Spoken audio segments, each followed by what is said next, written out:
Hello cuties, आप सभी लोगों का स्वागत है मूवीज पनघट में। आज हम बात करने वाले हैं मिरेकुलस ब्रदर के एपिसोड 2 की। एपिसोड की स्टार्टिंग होती है, कैंगसियन अपने बैग के बारे में पूछ ही रहा होता है कि तभी वहाँ पर कुछ नर्स आ जाती हैं। वो डोंगजू से उसके ऑटोग्राफ के लिए बोल रही होती हैं।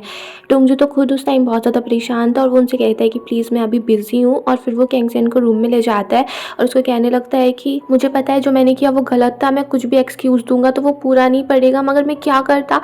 उस टाइम पे मेरी लाइफ ऐसी चल रही थी, फिर अचानक से तुम मुझे मिल गए। डॉक्टर ने तो तुम्हें एकदम डेड डिक्लेयर कर दिया था, बट एक मिरेकल हुआ, तुम फिर से उठ गए।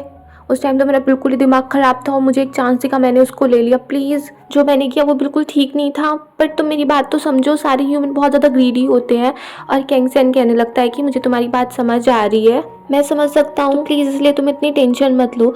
डोंगजू खुद शॉक्ड रह जाता है कि ये मुझे इतनी इजीली माफ़ कर जाए। तो कैंगसेन कहता है कि मुझे पता है तुमने जानबूझ के वो एक्सीडेंट नहीं किया था। और फिर कैंगसेन उसको बताने लगता है कि मुझे बस इतना याद आ रहा था कि उस दिन कुछ लोग मेरा पीछा कर रहे थे और मेरे पास एक बैग था, तो वो अब बैग कहाँ पे है। और मुझे लगता है कि मेरे बैग में कुछ बहुत ज़्यादा इंपॉर्टेंट चीज़ थी, शायद उसे देख के मुझे कुछ याद आ जाए। तो डोंगजू कहने लगता है कि पता नहीं वो बैग मैंने कहाँ पर रख दिया था, मैं वो सब ढूंढ लूँगा और फिर मैं तुम्हें ला के दे दूँगा।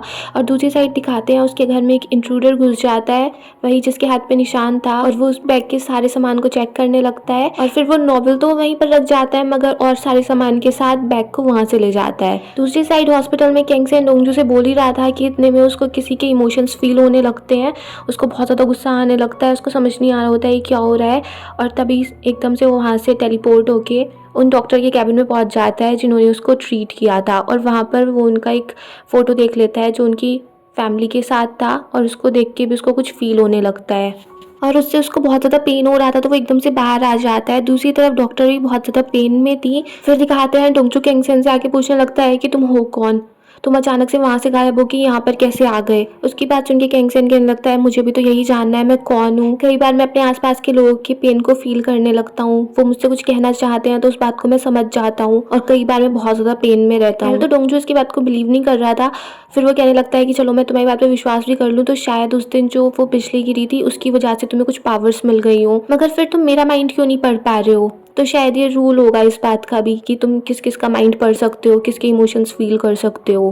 तो फिर वो कैंगसेन से कहने लगता है अब तुम्हें इस पे एक्सपेरिमेंट करना शुरू कर देना चाहिए, क्योंकि तुम्हें अपनी पावर्स को कंट्रोल करना भी तो आना चाहिए, और इस बारे में और किसी को मत बताना, किसी पे भी ट्रस्ट मत करना।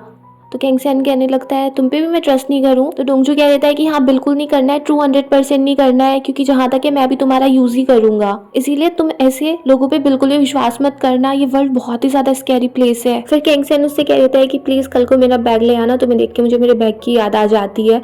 फिर दिखाते हैं डोंगजू अपने घर पहुंचता है और वो अपने फ्रेंड से पूछने लगता है कि तूने वो बैग कहाँ पर रखा था, और तभी वो देखता है कि उसकी टेबल पे वही नॉवल रखा हुआ है। फिर दिखाते हैं पुलिस स्टेशन में डिटेक्टिव ह्यून-सू, जो अभी मर्डर हुआ था फिल्म डायरेक्टर का जिसकी गाड़ी पानी में से मिली थी, उसी मर्डर के बारे में और ज़्यादा चीज़ें फाइंड आउट करने की कोशिश करती है। और तभी उसको एक केस याद आता है जिसमें एक लोन शार्क का मर्डर किया गया था, और वो उन दोनों में काफ़ी सारी सिमिलरिटीज़ को फाइंड करती है। और फिर वो बताने लगती है कि ये जो अभी डायरेक्टर का मर्डर हुआ, इसके पास से हमें एक पेन ड्राइव मिली जिसमें उसके काफ़ी सारे क्राइम्स के वीडियो हैं, और जो पहले लोन शार्क की बॉडी मिली थी उसके पास से भी हमें काफ़ी सारा गोल्ड मिला था, जिससे पता चलता है कि उसने बहुत सारे पैसे अपने गलत तरीके से कमाए थे।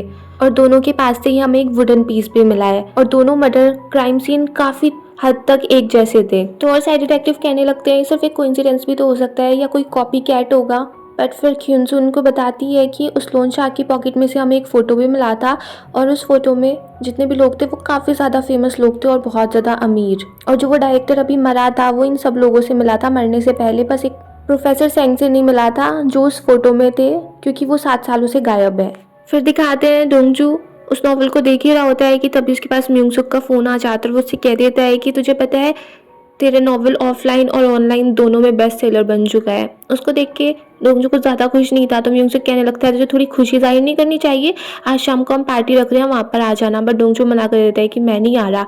फिर दिखाते हैं डोंगजू हॉस्पिटल जाता है और वहाँ पर पता चलता है कि वो आदमी जिसको कैंगसेन ने अपनी ब्लू आइज से ऐसे रूम से बाहर निकाल दिया था, वो पुलिस को लेके आया था और वो पुलिस से कहने लगता है कि इसी ने मेरा असॉल्ट किया था और इसको आप पकड़ के ले जाइए। मुझे अभी के अभी हॉस्पिटल डायरेक्टर से मिलना है कि कैसे किसी पेशेंट की फैमिली के साथ ऐसा बिहेव किया जा सकता है। तभी डोंगजू देख लेता है कि कैंगसेन की आइज फिर से ब्लू हो रही है, तो वो उसके सामने जाके खड़ा हो जाता है और पुलिस से कहने लगता है कि आदमी झूठ बोल रहा है, ये खुद ही अपने आप बाहर चला गया था और कैंगसेन तो खुद एक पेशेंट है, ये किसी का क्या ही नुकसान करेगा। बट वो आदमी डोंगजू को सामने से हटा देता है और फिर से कैंगसेन से बोलने लगता है कि जो ट्रिक तुमने उस दिन प्ले की थी आज भी वैसी करके दिखाओ। और कैंगसेन की आंखें फिर से ब्लू होने लगती है और वो आदमी पीछे पीछे जाने लगता है। तो पुलिस वाले से कहने लगता है, देखा आप ये क्या कर रहा है। तभी डोंगजू एकदम से कैंगसेन को ब्लैंकेट से ढक देता है और खुद वो पुलिस वाले से कहने लगता है कि देखा आपने अभी ऐसे डांस करके दिखा रहा था, वो माइकल जैक्सन वाला स्टेप कर रहा था। तभी वहाँ पर उस ओल्ड लेडी की बेटी आ जाती है और वो पुलिस से कहने लगती है कि इसमें कैंगसेन ने कुछ नहीं किया है, ये ड्रंक है और ये हमेशा ऐसी उल्टी सीधी बातें करता रहता है। फिर पुलिस उस आदमी को वहाँ से ले जाती है और वो लेडी कैंगसेन को थैंक यू भी बोल देती है। फिर दिखाते हैं कैंगसेन डोंगजू से पूछ रहा होता है मेरा बैग कहाँ है, तो डोंगजू कह देता है कि वो गायब हो गया। कैंगसेन कहने लगता है तुमने उसको कहीं खो दिया होगा, अच्छे से ढूंढना। पर डोंगजू कहने लगता है कि वो सच्ची में गायब हो गया, पता नहीं कैसे गायब हो गया। तो कैंगसेन उससे पूछने लगता है कि तुमने चेक तो किया होगा ना मेरे बैग में क्या क्या था।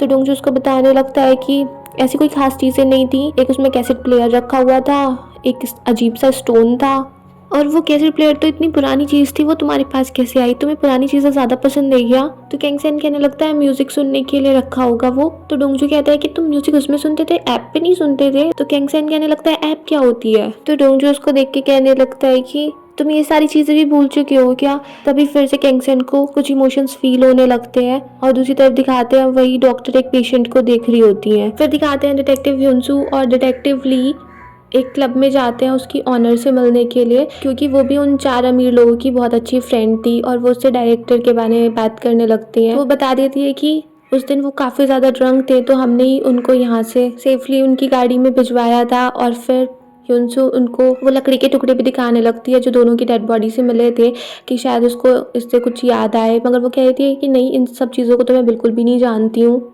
ह्यूनसू उससे जितने भी क्वेश्चन करती है ऐसे उसको कुछ खास आंसर नहीं मिलते हैं। और फिर जब वहाँ से ह्यूनसू और मिस्टर ली जा रहे होते हैं तभी ह्यूनसू को एक गाड़ी दिखती है जिस पर डोंगजू की बुक का पोस्टर लगा हुआ था। फिर दिखाते हैं डोंगजू की मॉम अपने फ्रेंड्स को बता रही होती है कि मुझे पूरा यकीन था कि एक दिन मेरा बेटा बहुत अच्छा ऑथर बनेगा, वो बिल्कुल अपने डैड पे गया है, काश उसके डैड आज जिंदा होते तो कितना अच्छा होता।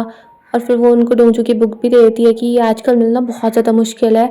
फिर दिखाते हैं डोंगजू पब्लिशिंग कंपनी में होता है, तो चीफ एडिटर उससे पूछने लगती है कि तुम्हारी बुक में फर्स्ट पार्ट जो है उसका राइटिंग स्टाइल बिल्कुल डिफरेंट है और सेकंड पार्ट का राइटिंग स्टाइल काफ़ी ज़्यादा डिफरेंट है। उसको सुन के डोंगजू थोड़ा शॉक सा हो जाता है, बट फिर वो उसको ऐसे पट्टी पढ़ा देता है कि मैंने और ज़्यादा सर्च की, फिर मुझे ये मिला, फिर मुझे वो मिला।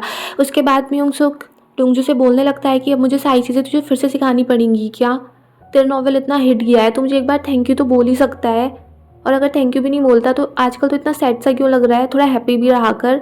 वो दोनों बात कर ही रहे थे कि वहाँ पर डोंगजू की मॉम आ जाती है अपनी फ्रेंड्स के साथ और वो कहने लगती हैं कि मैं अपनी फ्रेंड्स को ये पब्लिशिंग कंपनी दिखाना चाहती थी, मैं यहाँ पर आ सकती हूँ ना। तो म्योंगसुक कह देता है कि हाँ आप यहाँ पर आ सकती हो और आप रुक जाइए, आप डिनर करके यहाँ से जाइएगा। फिर डोंगजू अपनी मॉम को वहाँ से ले जाता है, उनसे कहने लगता है कि वो यहाँ पे क्या कर रही है। उसकी मॉम कह देती है बस मैं अब यहाँ पर घूमने के लिए आई थी कि पब्लिशिंग कंपनी कैसी होती है, मैं अपने फ्रेंड्स को दिखाना चाहती थी। तो डोंगजू से कहने लगता है कि मम आप ऐसे कैसे कर सकते हो, आपको थोड़ा सोचना तो चाहिए, ये पब्लिशिंग कंपनी है, कोई अम्यूजमेंट पार्क थोड़ी ना है। आपको पता है म्योंगसुक को तो सिर्फ बहाने चाहिए होते हैं मुझे परेशान करने के लिए, अब इस बात को लेकर वो मुझे कितना परेशान कर सकता है। और फिर वो उनको रुपये देने लगता है कि आप अपने फ्रेंड्स को कहीं बाहर ले जाओ, उनको अच्छे से डिनर करा देना।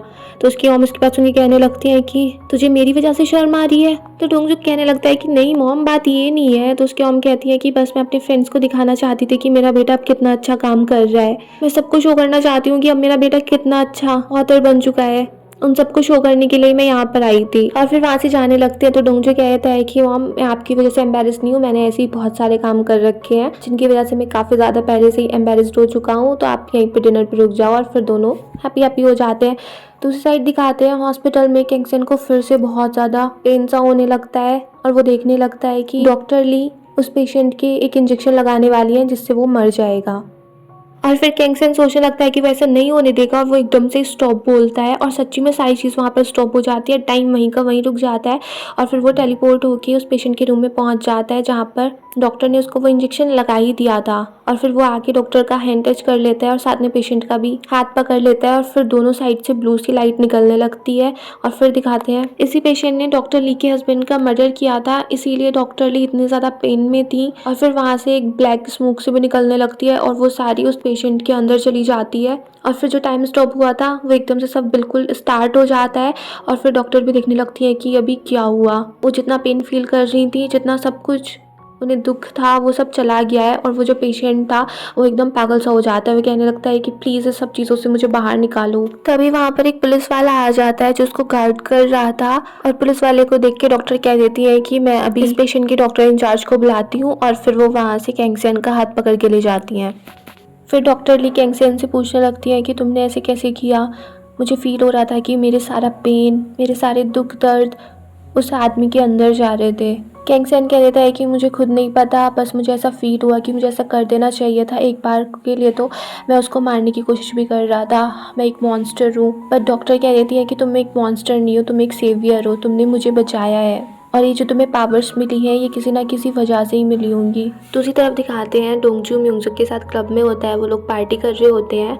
जब डोंगजू बाहर आ जाता है तो म्योंगसुक भी उसके पीछे पीछे आने लगता है और उससे कहने लगता है कि तुम्हारी मॉम काफ़ी अच्छी थी और मैंने सुना है कि वो अब भी काम कर रही है। तो डोंगजू कहने लगता है कि हाँ, वो बहुत ज़्यादा इंडिपेंडेंट है, वो किसी पे डिपेंड नहीं होना चाहती है। तो म्योंगसुक कहने लगता है कि मैंने सुना है वो ज़्यादा पढ़ी लिखी भी नहीं है, तो नेक्स्ट टाइम से अपनी मॉम को समझा देना कि वो ऐसे ऑफिस में ना आए, ये मेरे स्टाफ के लिए भी काफ़ी ऑकवर्ड सा हो जाता है और ये अच्छा भी नहीं लगता है, बहुत वल्गर लगता है। और फिर अंदर चला जाता है और फिर डोंगजू को भी गुस्सा आ जाता है, वो पीछे पीछे जाता है और अंदर जाके म्योंगसुक को मारने लगता है। दोनों में फाइट हो जाती है। फिर दिखाते हैं जब डोंगजू घर पे आता है तो उसके पास एक फ़ोन आता है उसी आदमी का जिसके हाथ पे निशान था और वो डोंगजू से कहने लगता है कि तुम्हें पता है इस नॉवल को अभी बाहर नहीं आना था, इसे तुम्हें पब्लिश नहीं करना चाहिए था, तुम्हारे इसमें सेंटेंस काफ़ी लंबे लंबे थे मगर एडिटिंग अच्छी हुई है, मगर एंडिंग वो नहीं है जो मैं चाहता था। तो जब इसका नेक्स्ट एडिशन पब्लिश हो तो इसकी एंडिंग चेंज हो जानी चाहिए। उसकी बात सुन के डोंगजू से कहने लगता है कि हम मिलके बात करते हैं, बट वो कह देता है कि अभी मिलने का टाइम नहीं आया है और एक दिन तो हम ज़रूर मिलेंगे। फिर फ़ोन कट कर देता है, बेचारा डोंगजू शॉक में ही रह जाता है और फिर यहीं पर ये एपिसोड फिनिश हो जाता है। अगर आपको ये पसंद आया हो तो प्लीज़ मेरे चैनल को सब्सक्राइब करें, लाइक करें, शेयर करें, कमेंट्स करें and bye bye till next video.